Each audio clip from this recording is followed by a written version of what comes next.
Have you guys ever been on a production set and you either ask yourself or someone else, like, why is everything taking so long? Yeah, I mean, it's very frustrating. Like, you can get to the point where you just want to leave the production itself. And this is something that we need to talk about because managing time on set, it can feel impossible without a solid plan in place. I've been there and done that, and it doesn't have to be that way. Merry Christmas to everyone. I hope you guys are doing well. I'm Luke Riether, and I want to say welcome back to the series. This is actually part 6 of how to shoot a short film solo. I can't believe that the new year is already upon us, right? If you guys are new here, check out the playlist in the description box below. You guys can catch up on everything we've covered so far. And today, we're tying it all together with one of the most important skill sets to have on set. That is managing your time.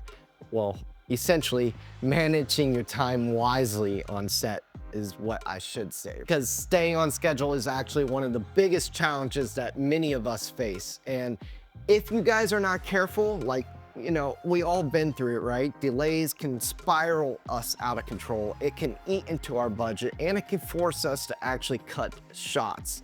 Or even worse, it can make us rush through the day and not even know what we're doing. Does this actually sound familiar? Because I've been there, and it's definitely not fun. I'm gonna share a tool that saved my shoots time and time again, and it's called the 10-10 form.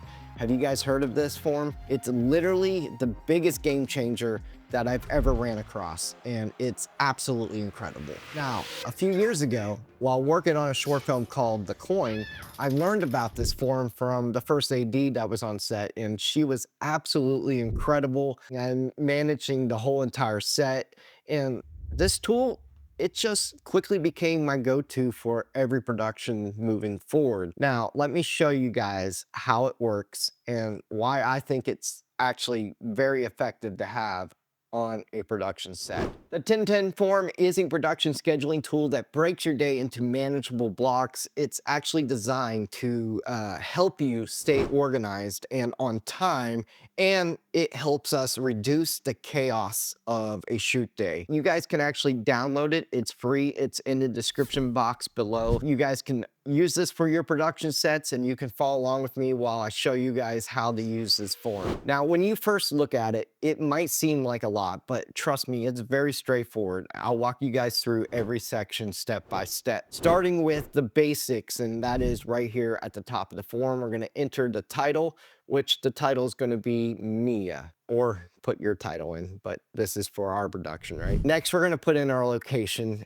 Now, with the location, put the location that you're actually starting out at. You don't need to put every single location right here. Just put in the main location that you're basically gonna be at. Next, we're gonna put in your date and your shoot day. Put in the date, which is November, okay? And since it's a single day, we're gonna put in day 1 of 1. But if you guys have multiple days on set, you can put in day 1 of 4, day 1 of 5, whatever it is in your production schedule. Next, we're gonna fill out the shooting call and the call time. Now, the call time is where your cast and crew will arrive on set. The shooting call is where the cameras actually begin to roll. So this is giving you a minimum of a 2 hour in between from your call time and your setup time or your actual shooting time. Call time, we're going to put 6 a.m. Shooting call will be 8 a.m. Next, we're going to look at our setup here, and this is your beginning company move, right? This is going to be uh, our setup. And at the minimum, again, we're gonna put 2 hours right here. And then you can actually copy and paste the setup block to account for any transition. So if you have another company move, you can put that in. You're gonna insert the setup time before the first shot at the new location. And then all you have to do is adjust the formulas in the form so the timing lines up correctly with your schedule. Each company move should include the same minimum 2 hour setup time. Let's talk about breaks here for a second, because I know everyone needs a break, right? For lunch break, you can choose, you could put in here, either 30 minutes to an hour, 2 hours, however long you want. You just have to account for it right here. And then you can also put in extra lines by copying and pasting down and putting in like 15-minute breaks throughout the day if you guys are trying to follow or adhere to SAG guidelines, you know. I mean, anyway, 15-minute breaks do help keep the crew and the cast refreshed and very productive, right? Let's just be honest, you like a 15-minute break, right? Yeah, we got our scene and shot number, and for this, we're gonna put scene one, shot one. And next, we're gonna put in our shot type, like enter the type of the shot, like wide shot, medium shot, or close up. We're gonna put in wide shot for this. And if you guys need help with the shot types, I actually covered this in last week's video, and there is actually a free guide linked below in the description box. So feel free to download it and use it for your guide. Next, we're gonna write in a brief description of what is happening in this shot. First shot here, we gotta type in our shot description, which we'll go ahead and copy and paste it. Estimated time, we're gonna start with 10 minutes per shot, and then we can adjust for the complexity of the shot, like 30 minutes for a dolly move, or 10 minutes for a static shot, or even less time if it's an MOS, no sound, like this one, it's MOS. We got a static shot. We're gonna put camera A on here. We're gonna put static. For our movement, it's gonna be a static shot. We're gonna have it locked off. Now, after each shot, you're gonna see a 10-minute reset is what I call it. And these breaks are essential for basically adjusting your gear and solving any issues and basically prepping for the next setup that you're gonna be doing. For the setup we got for 2 hours, we have this underneath our wide shot. It shows our description, it shows our estimated time after the 10 minutes, camera, and we're saying movement is going to be static. We have no talent in here, and the gear is just going to be a tripod or sticks. Okay. Then I'm going to put in here underneath shot two, Mia standing, just a little description of the shot. Mia standing on the sidewalk in worn out jeans, playing a shirt. This will give you 10 minutes. And now we're looking at 8:40. We're still on camera A. We're tracking forward. And this is over our talent Hathia. So we're going to put Dolly on here. And be honest, you're not going to be able to shoot that in 10 minutes because just the setup time alone could take 15, 20 minutes. And then you got to rehearse and everything, especially when you're by yourself. I don't even know if I'm going to do a dollar shot, but I just wanted to show you guys this template here. So we're going to go in here for rough estimate and do 20 minutes for this shot. Okay. So this brings it up to 800, 8. This brings it up to 8:50 a.m. Okay. Now, if you only had these two shots, now look what it happens. It's like, yeah, there's a lot on here, but you can delete them. Like I showed you in the budget schedule, you can hide them or you can delete rows or you can increase them and copy them. Now, at the bottom of the form, you'll find the estimated picture wrap time. And honestly, this is actually my favorite feature out of everything.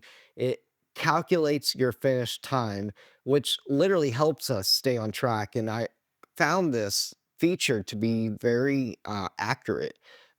Basically, as long as we stick to the schedule. And then for this, all we would have to do is correct this by typing in the formula, which is let's say F68, which obviously is not real. So it's F14. We'll say F13 to E14. So now it's telling me my production wrap is at 9:10 a.m. Now, the 10:10 form isn't just about staying on schedule. It's about basically keeping your sanity intact. I found that it actually forces me to plan ahead and it gives me that wiggle room that I need to handle unexpected delays, as well as it keeps everyone on the same page. Now, I get it. You know, a lot of us have skeleton crews. A lot of us are on low budget shoots. And for those, I mean, I would highly, highly recommend having the very minimum, a first AD to actually do this and to keep everything on track. Here's my hot take, and I'm gonna rant for a second, okay? Everyone on set should stick to only one role.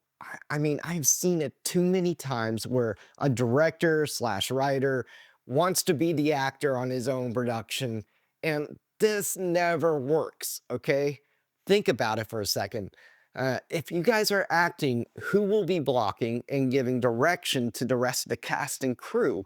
I mean, it's insane to think about that you can actually act and direct at the same time. It doesn't work. I've seen this on too many shoots before, and it turns out to be a chaotic nightmare. So if you guys are acting, let someone else direct, please. For the love of God. Look, wearing too many hats on set can cause confusion, and it literally will slow down like everything. And only wearing one hat, your cast and crew will thank you. Trust me. What do you guys think? Does this 10-10 form sound like something you'd like to try? Let me know in the comments below, and let me know if you have any questions down there. If you guys found this video helpful, don't forget to like, subscribe, and share it with your filmmaking friends. I mean, filmmaking is all about trial and error, okay? So keep practicing and keep creating and keep refining your process and your craft. And until next week, practice and create.